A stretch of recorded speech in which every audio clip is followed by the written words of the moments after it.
আসসালামু আলাইকুম। এখন দেখবেন সংবাদ শিরোনাম।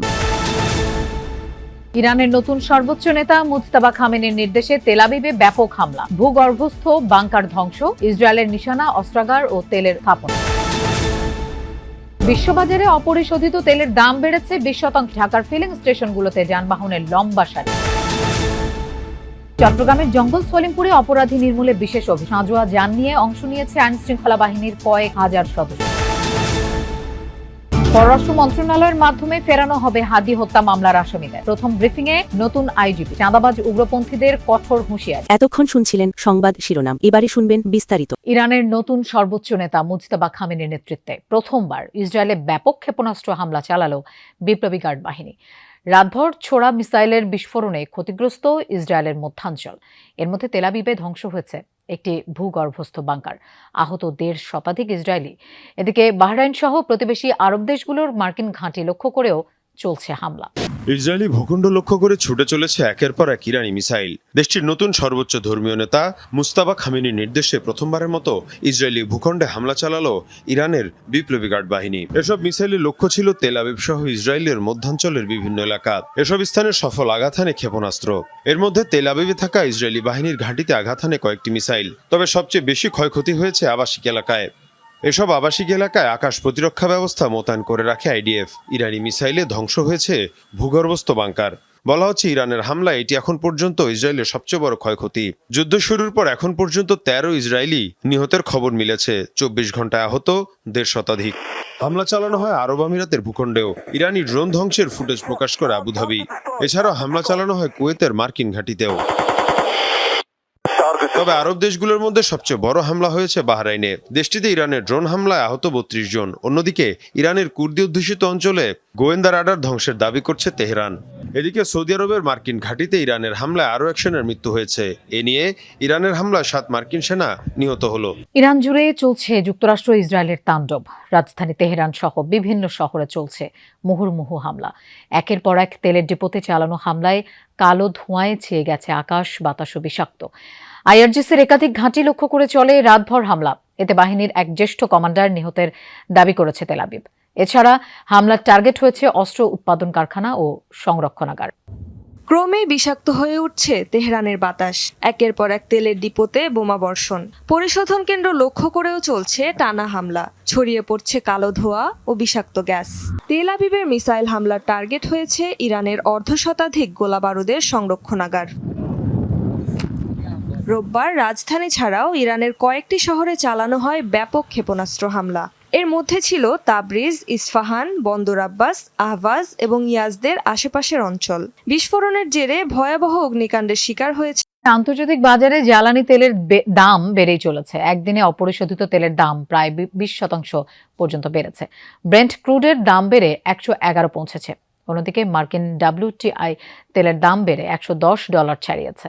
2020 সালে করোনা মহামারী শুরুর পর একদিনে এটি তেলের দামের সর্বোচ্চ বড় বৃদ্ধি। এর আগে গত সপ্তাহে দাম 28% বেড়েছিল। চলমান যুদ্ধ ও গুরুত্বপূর্ণ হরমুজ প্রণালী দিয়ে জাহাজ চলাচল প্রায় বন্ধ হয়ে যাওয়ার প্রেক্ষাপটে জ্বালানি তেলের এই দাম বৃদ্ধি ঘটল। স্থানীয় পেট্রোল পাম্পগুলোতে আজও তেল নিতে যানবাহনের চাপ রয়েছে। কোথাও কোথাও দেখা গেছে গাড়ির দীর্ঘ লাইন। সরকারের বেঁধে দেয়া নিয়মেই দেয়া হচ্ছে তেল। নিয়ম অনুযায়ী মোটরসাইকেলের জন্য 2, প্রাইভেট কারের জন্য 10 এবং মাইক্রোবাস বা জিপের জন্য একদিনে 20 থেকে 25 লিটার করে জ্বালানি তেল বরাদ্দ রয়েছে। রাজধানীর বেশ কিছু পেট্রোল পাম্প কর্তৃপক্ষ বলছেন তেলের সংকট নেই, তবে অনেক গ্রাহকই তেল মজুত করছেন এমন অভিযোগ পাম্প কর্তৃপক্ষের। তেল নেওয়া গাড়িগুলোর নম্বর তাই লিখে রাখা হচ্ছে। দ্রুত মধ্যপ্রাচ্য পরিস্থিতি স্বাভাবিক হবে এবং ভোগান্তিহীন ঈদযাত্রার প্রত্যাশা সাধারণ মানুষের। 2 লিটার করে চলে না, পাঠাও যারা চালায় 2 লিটার তেল চলে না। 1 ঘন্টা ধরে লাইনে দাঁড়িয়ে আছি, ভোগান্তিতে হচ্ছে, অফিসের সমস্যা হচ্ছে, ওভারঅল মিলে সব মিলে সমস্যা হচ্ছে। সকাল 7:20 এসে দাঁড়িয়েছি, আর হচ্ছে যেটা সরকার 2 লিটার দিচ্ছে এটা তো আসলে ভোগান্তি হচ্ছে না। আমাদের এই মুহূর্তে তেলে কোনো সংকট নাই, আমাদের 75 বোতল মজুদ আছে। আর সরকার যে নির্দেশনা দিচ্ছে প্রাইভেটকে 10 লিটার, মিনি জিপ 20 থেকে 7 সিটার যেগুলো ওগুলো 25 সিটার আমরা ওইভাবে তেল দিচ্ছি। মানুষের একটু মজুদ বেশি করার কারণে অফিস থেকে সরকারিভাবে একটা প্রজ্ঞাপন জারি করছে যে আপনি এইভাবে আপনার তেল দিবেন, এটাই আর কি। বর্তমানে রাজধানীর বিভিন্ন ফিলিং স্টেশনের অবস্থাটি হচ্ছে অবস্থা বুঝে ব্যবস্থা।